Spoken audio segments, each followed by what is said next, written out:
Massimo Mangilli dell'azienda agricola marchese Massimo Mangilli.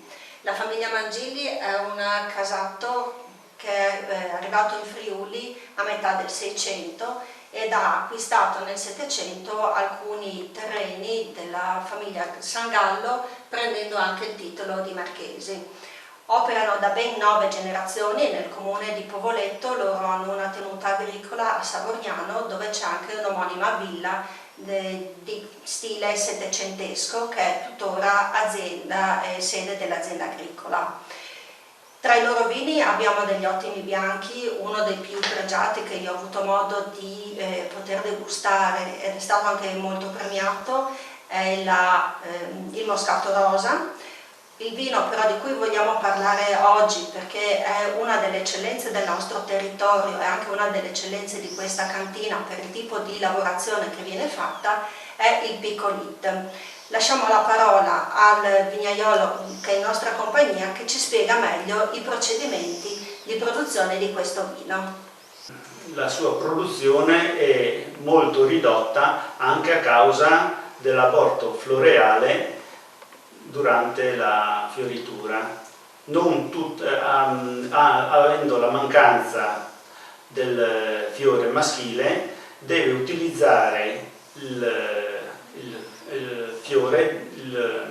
polline di altre qualità, quindi un'impollinazione difficile.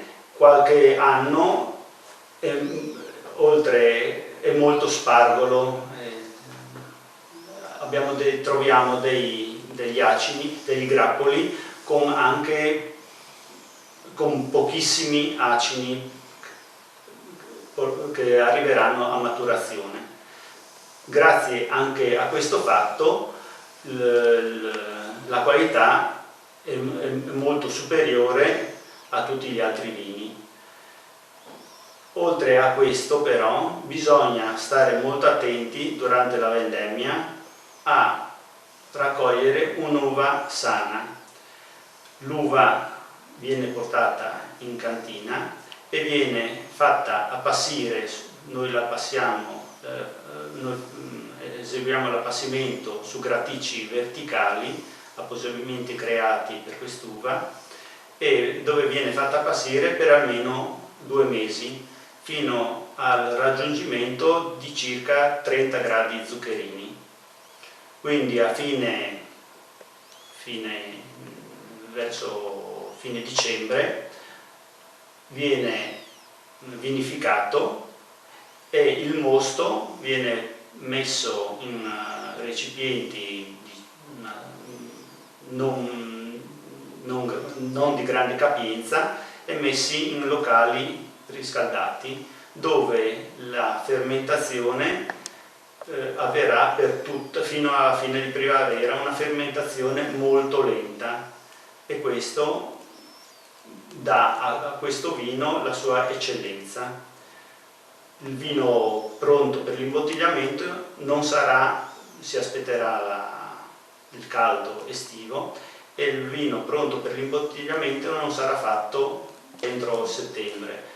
Adesso ci ha spiegato qual è la lavorazione del Picolit. Ora le chiederei, quando noi andiamo in degustazione di questo vino, quali sono i profumi, gli aromi che dobbiamo sentire. Le caratteristiche del vino Picolit è un vino di colore giallo non molto carico, dolce, abbastanza alcolico e soprattutto fruttato. Ci pare di mangiare della frutta quando lo beviamo. Molto profumato, sapore intenso e denso soprattutto, dato dal residuo zuccherino che ha questo vino. Quindi diciamo che è un vino molto pregiato, molto corposo, con delle caratteristiche importanti, quindi un vino direi da meditazione. Certamente. Quindi noi ci riproponiamo di venire a trovarla e assaggiare insieme a lei una buona bottiglia di Piccolite. Certamente. Grazie a tutti e vi aspetto a una degustazione a Savorniano del Toro.